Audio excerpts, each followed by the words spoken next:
Amour, comment vous allez? J'espère que vous allez bien, j'espère que vous portez bien.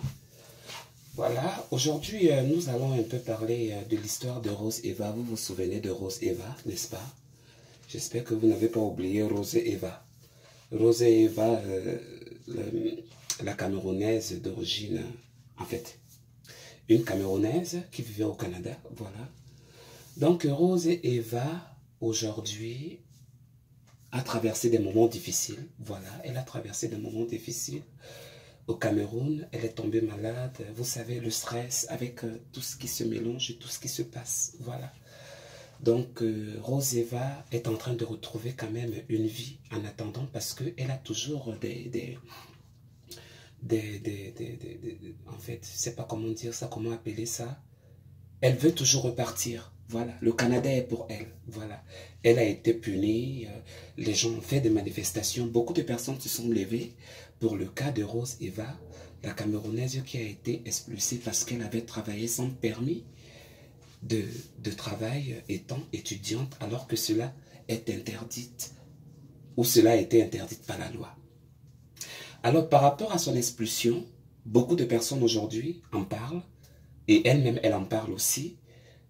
Par rapport à ce qui est arrivé, il y a une nouvelle loi qui est sortie, voilà, une nouvelle loi qui est sortie au Canada, entre guillemets. Maintenant, les étudiants peuvent travailler en attendant que les papiers sortent. Parce que tu ne peux pas rester comme ça. Voilà, on cherche des travailleurs, on cherche des main-d'œuvre. Donc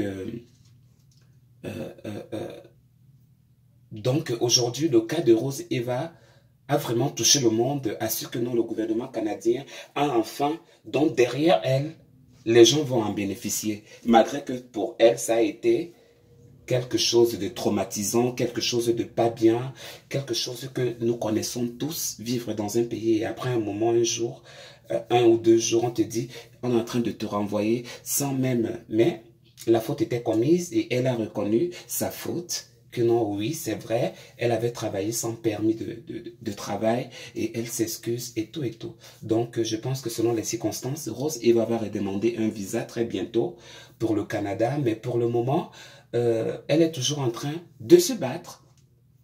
Elle est toujours en train de pouvoir se refaire une vie, de remonter le moral, les gens qui l'encouragent, des amis qui l'assistent, des vrais amis, pas des fausses, des personnes qui lui disent du courage, ce sont des choses qui arrivent, la vie est faite comme ça, prends cette vie-là comme ça. Donc, Rose Eva en train de se remettre sur pied, mais côté santé, euh, euh, euh, on peut dire que ça va, le moral y est.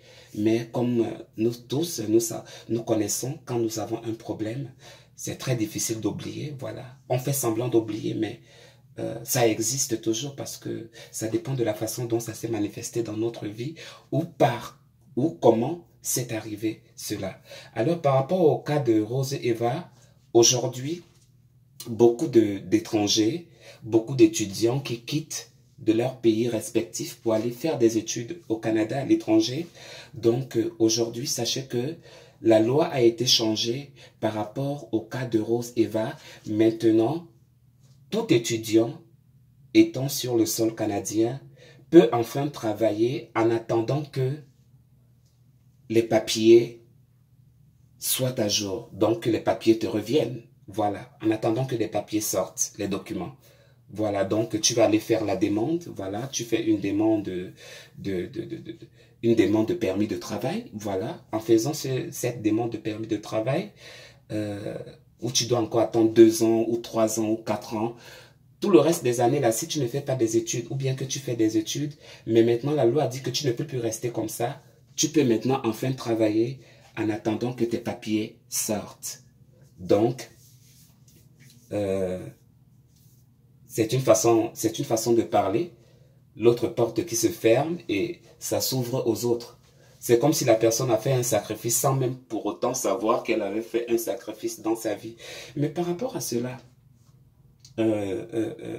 Dieu bénit, Dieu aide toujours les personnes faibles, les personnes affaiblies, les personnes qui ne savent plus que faire de leur destinée, qui ne savent plus que faire de leur vie.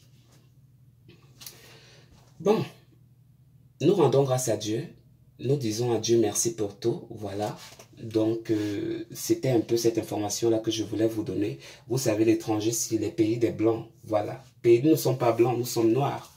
D'accord? Voilà. On essaie de faire le vivre ensemble. Donc, il y a des gens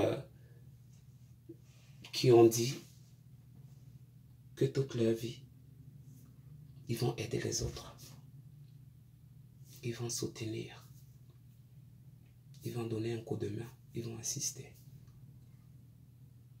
Le monde devrait être un exemple. Mais aujourd'hui, nous allons nous rendre compte que non. Les riches ont pris tout le terrain. Mais pas tous les riches. Pas tous les riches, pas tout le monde. Mais nous, à notre état de faiblesse, on généralise toujours par rapport à l'amertume, la colère, beaucoup de trucs. Et on se remet en cause. Alors, essayons de changer. Et regardez-moi. On m'insulte tous les jours. Tu es homo, tu es pédé, tu es ceci. Mais je suis là, je vis. Je suis là, je paye mes perruques, je peux les peigner, je peux mettre des produits. Je peux payer mon petit t-shirt de 1 dollar là-bas. L'essentiel que je ne sois pas nue. Je ne veux pas le luxe. Parce que le luxe a commencé dans la pauvreté avant de devenir lorsqu'elle est.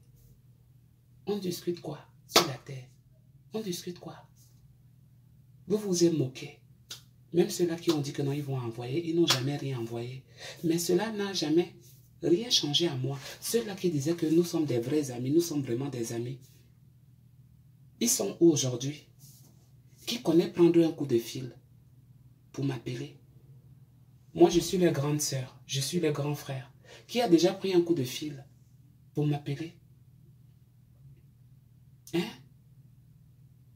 À part mon frère de Las Vegas, Emmanuel, qui de temps en temps on fait nos petits causeries ici là par téléphone.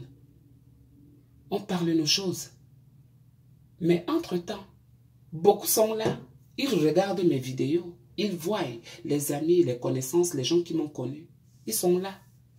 Ils voient comment je souffre. Ils voient comment je traverse des moments difficiles. Personne ne m'assiste. Mais entre-temps, qu'est-ce que je fais? Je ne vais pas passer toute ma vie à pleurer sur mon sort. Non.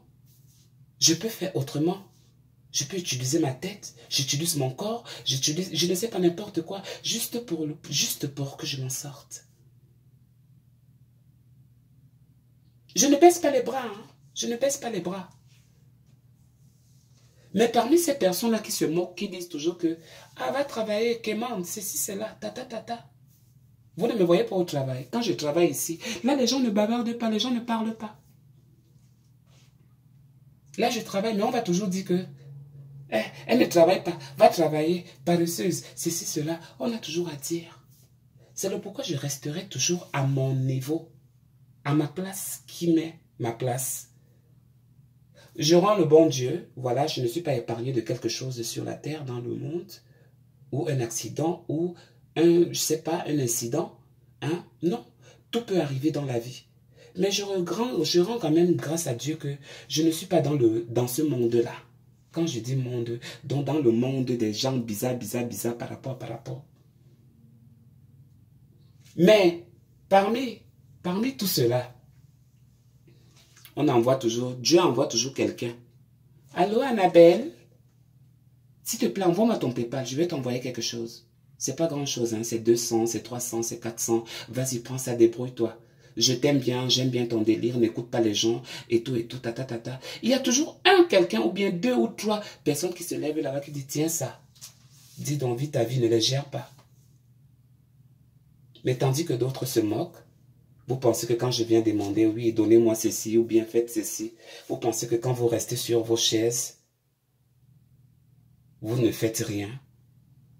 Vous êtes important pour moi, je suis important pour vous. Parce que j'arrive à vous donner un sourire. J'arrive à vous faire divertir, à m'écouter, parce qu'on ne vit pas ensemble. On n'est pas dans le même pays. Il y a beaucoup de personnes qui ne m'ont pas vu, qui ne m'ont pas encore vu face à face, face to face, qui rêvent même me voir, qui veulent me voir face à face comme ça. Mais il n'y a pas de possibilité. Alors quand quelqu'un fait 1 jour, 2 jours, et qui revoit encore mon visage, dit, ah, tiens, celle-là. et ma copine, comme ça, et mon ami, et ma connaissance. Mais les gens sont ingrats, au point où que vous ne reconnaissez même pas le bonheur que je vous offre, mon temps, mon énergie que j'enlève pour vous donner ces belles images de délire, d'humour, de tout et de tout. Et de... voilà. Mais anyway, à chacun ses consciences. À chacun sa conscience. Un jour, nous ne serons plus là sur cette terre. On est en train de grandir, on ne devient pas enfant. On grandit. Allez, passez une très bonne suite de semaine. C'est Anabel, un Mexicain depuis les États-Unis. Abonnez-vous sur ma page. Laissez-moi des commentaires, laissez-moi des messages. Et même l'argent aussi, je vais pas refuser. Mais entre-temps, quand même, portez-vous bien et que Dieu vous bénisse. À très bientôt. Ciao, bye bye.